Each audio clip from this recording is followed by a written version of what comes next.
মরশুমের প্রথম তুষারপাত দার্জিলিংয়ে। দুপুর থেকেই বরফে সাদা হয়ে গিয়েছে সান্দাকফু। শীতের সাজে সেজে উঠেছে পাহাড়ের প্রকৃতি।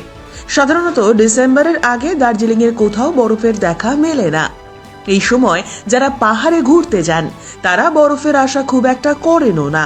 ফলে বৃহস্পতিবারের সান্দাকফু পর্যটকদের কাছে অপ্রত্যাশিত আনন্দ বয়ে এনেছে।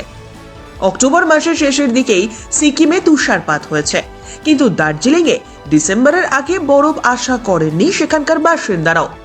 গত বছর দার্জিলিংয়ে মরশুমের প্রথম তুষারপাত হয়েছিল 7ই ডিসেম্বর।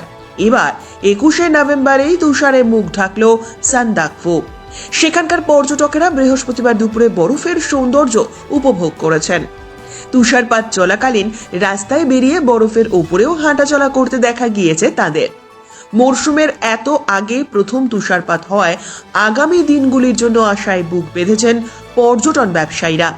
শীত আরও জাঁকিয়ে বসলে আরও বেশি তুষারপাতের সম্ভাবনা তৈরি হবে সান্দাকফুতে মনে করছেন অনেকেই। ফলে তাঁরা ডিসেম্বরের শীতের দিকে তাকিয়ে আছেন। নভেম্বর থেকেই সান্দাকফুতে পর্যটকদের ভিড় বাড়তে পারে।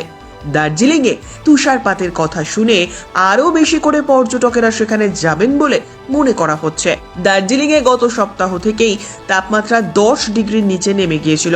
এবার সান্দাকফুতে তুষারপাত হলো, যদিও দার্জিলিংয়ের অন্যত্র এখনো তুষারপাতের সম্ভাবনা নেই। ব্যুরো রিপোর্ট, উত্তরের প্রহরী।